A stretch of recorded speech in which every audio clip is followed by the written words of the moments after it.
रावसाहेब, कुळगाव बदलापूर मध्ये एक अजब प्रकार भाजपमध्ये उघडकीस आलेला आहे. म्हणजे घटना घडलेली आहे की आपटे जे लैंगिक अत्याचार प्रकरणात, लहान मुलीच्या लैंगिक अत्याचार प्रकरणात आरोपी आहे, त्यांना स्वीकृत नगरसेवक भाजपनं केलेला आहे. देशभरामधल्या अलीकडच्या काही घटना आपण पाहिल्या असतील तर या देशातल्या अनेक भागातले अशा प्रवृत्तीचे लोक जे राष्ट्रीय स्वयंसेवक संघाशी संबंधित आहेत, बहुसंख्य लोक यातले, त्यांना आपल्या पक्षात घेऊन प्रतिष्ठा द्यायची, हे भारतीय जनता पक्षाचं एक राष्ट्रीय धोरण दिसतंय. मला वाटलं बदलापूरच्या शाळेमध्ये हा लैंगिक अत्याचाराचं प्रकरण घडलं होतं आणि बदलापूर 2 दिवस किंवा त्यापेक्षा जास्त पेटत होतं. आंदोलन झालं, दंगल झाली, गाड्या थांबवल्या, मुख्यमंत्र्यांना हस्तक्षेप करावा लागला, राजकारण्यांना तिकडे पाऊल ठेवू दिलं नाही. ज्या शाळेमध्ये हा सर्व प्रकार घडला त्या शाळेच्या संचालकांनी संबंधित मुलगी आणि तिच्या आईची तक्रार सुद्धा घेऊ नये, पोलिसांनी यासाठी दबाव आणला होता. भारतीय जनता पक्षाच्या माध्यमातून एका अल्पवयीन मुलीवर अत्याचार झाला, ज्या शाळेच्या आवारात झाला किंवा शाळेच्या खोलीत झाला, त्या शाळेच्या संचालकांची काही जबाबदारी नाही का? त्यानंतर शाळेचे संचालक फरार झाले, मग ते ठरवून सरेंडर झाले. आता आम्हाला तर असं वाटलं की ते अजून जेलमध्येच आहे. आता तुमच्या माध्यमातून कळते की ते नगरपालिकेच्या सभागृहात रवींद्र चव्हाण त्यांना घोड्यावर बसून घेऊन चालले. काय चाललंय या महाराष्ट्रामध्ये? संपूर्ण देशामध्ये हे सुरू आहे. तुम्ही उत्तराखंडमध्ये अंकिता भंडारीचं प्रकरण तुम्हाला माहित असेल. भारतीय जनता पक्षाचा एक प्रमुख नेताच त्याच्यामध्ये आहे. तिच्यावरती अत्याचार करून तिला ठार मारण्यामध्ये ते भाजपचे खासदार झालेले. आता इथे जे आपटे नावाचे ग्रस्त आहेत, RSS आणि भाजपशी संबंधित, त्यांना लैंगिक अत्याचाराबद्दल काय भाजपने बक्षीस दिलंय का? इनाम दिलंय का? पूर्वी इनाम द्यायचे. तर अशी कृत्य करणाऱ्यांना इनाम द्या. ते निर्दोष सुटलेत का अद्याप? नाही. जर न्यायालयात खटला चालवून त्यांचं निर्दोषत्व सिद्ध झालं असतं तर त्याच्यावरती कदाचित आम्ही नसतो बोललो. पण अजून खटला पेंडिंग आहे. खटला चालवू दिला जात नाही भाजपकडून, हे पण तुम्हाला मी सांगतो. आणि भविष्यामध्ये यांना सुद्धा मुख्यमंत्री क्लीन चिट देतील. जर देवेंद्र फडणवीस यांना काँग्रेस बरोबर युती नको आहे, त्यांनी त्यांच्या लोकांवर कारवाई केली असं म्हणतात. जर देवेंद्र फडणवीस यांनी ओबीसीच्या पक्षाबरोबर आमचे वैचारिक मतभेद आहेत, आम्ही त्यांच्याबरोबर युती करणाऱ्यावरती कारवाई करू, मग लैंगिक अत्याचार प्रकरणातल्या आरोपींशी तुमची युती होऊ शकते का? ते पण त्यांना थेट तुम्ही स्वीकृत नगरसेवक करून पालिकेत पाठवताय.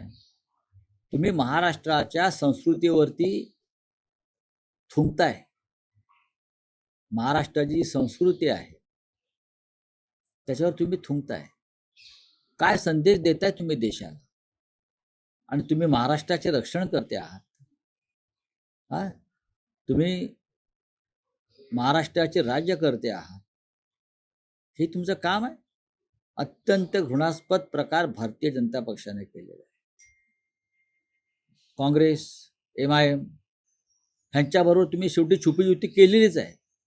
आणि आता एका बाजूला लैंगिक अत्याचारात जे प्रकरण सगळ्यात जास्त या महाराष्ट्रात गाजलं आणि जनता हादरली, त्यातल्या आरोपींना तुम्ही तुमच्या पक्षात सन्मानानं घेऊन महानगरपालिकेत पाठवताय, ते पण स्वीकृत. लज्जास्पद प्रकार आहे. राज्याच्या प्रतिमेला काळीमा फासणारे कृत्य भारतीय जनता पक्ष करताय. लाडक्या बहिणींना 1500 रुपये देऊन तुम्ही असे व्यभिचार घडवताय.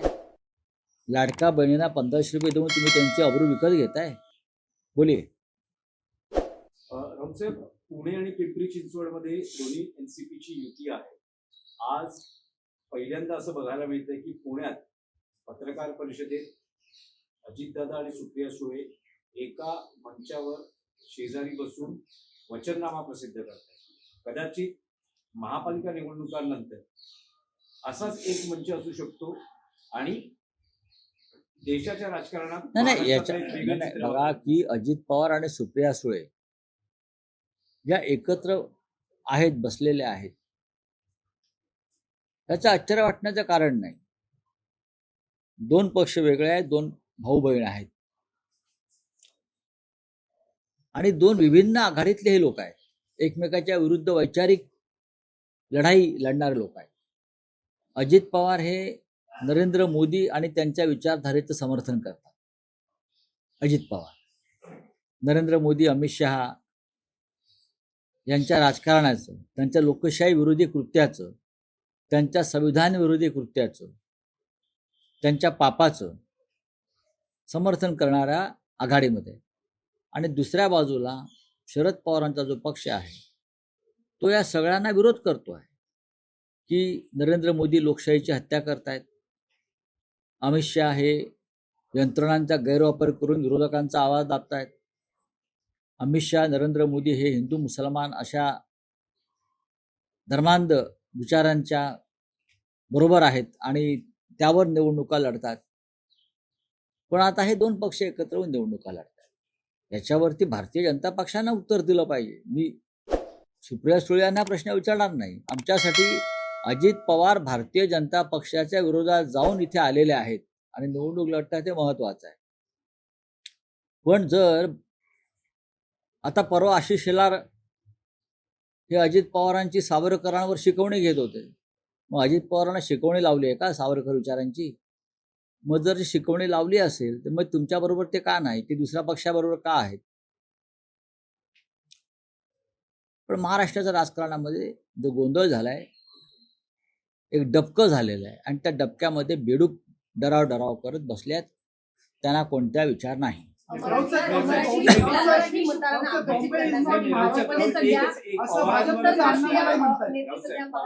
प्रश्न आहे की तुम्ही असं म्हणतात की दोन्ही विचारधारा वेगवेगळ्या आहेत पण एकत्र व्यासपीठावर आहेत.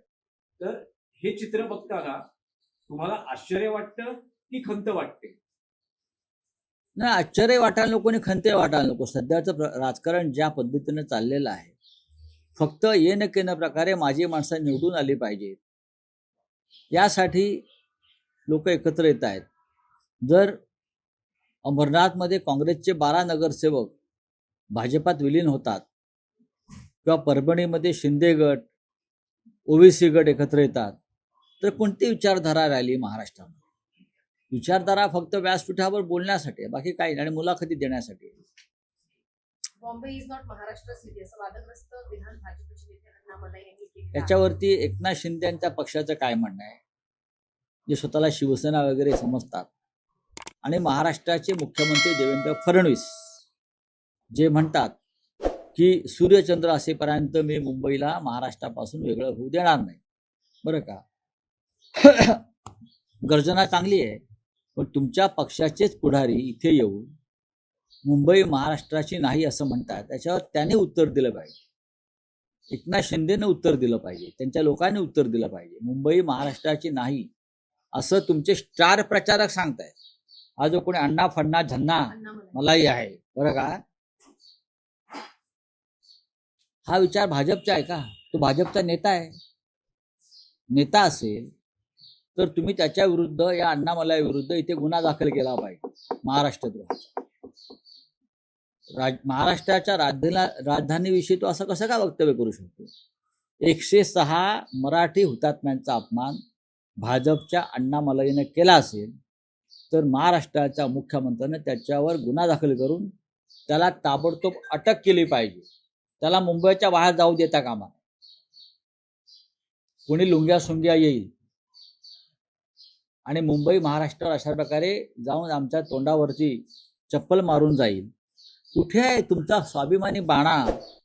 हे धनुष्यबाण ज्यांनी घेऊन चोरलाय किंवा जे शिवसेना म्हणून मिरवतात, का त्यांच्या तोंडामध्ये आता गोळा बसलेला आहे कापडाचा? एवढे लाचार की तुमच्या थोबाडात मारून गेला तो अण्णामलई सरकारच्या. आमचं आम्ही बघू, आम्हाला काय करायचं ते. हा कृपाशंकर बोलतो, मुंबईचा महापौर, उत्तर भारतीय अण्णामलई सारखा माणूस येऊन सांगतो की मुंबई महाराष्ट्राचीच नाही. हा,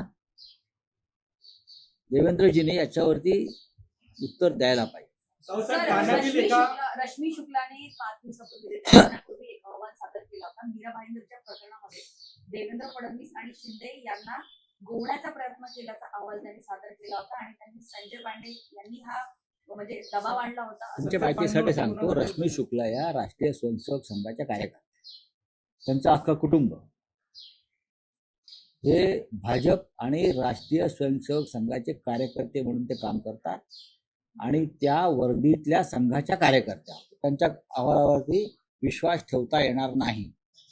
तसं नसतं तर त्यांना एक्सटेन्शन दिलं नसतं ना, संघाच्या दबावामुळे दिलंय. ते काय दिलं. चला आप हिंदी में बोलिए. एक मराठी प्रश्न आहे. देवेंद्र फडणवीस असं म्हणत आहेत की बाळासाहेब ठाकरेंचा जन्मही पुण्यातला होता, त्यामुळे तशी मुंबई ही माझी कर्मभूमी बघा, असं फडणवीस म्हणत आहेत. अण्णामलाईवरच्या वक्तव्यावर आधी तुम्ही उत्तर द्या, मग जन्मभूमी, कर्मभूमी, धर्मभूमी काय ते आम्ही बघू. बाळासाहेब ठाकरेंचा इतिहास काढण्याचा तुम्ही भानगडीत पडू नका. त्या खोदकामात तुम्हीच गाडले जा. फडणवीस साहेब, तुमचा स्टार प्रचारक मुंबईत येऊन तुमच्या थोबाडीत मारून गेला अण्णामलाई, बरं का. आता तुम्ही त्याच्या लुंगीमध्ये तोंड लपवणार आहात का?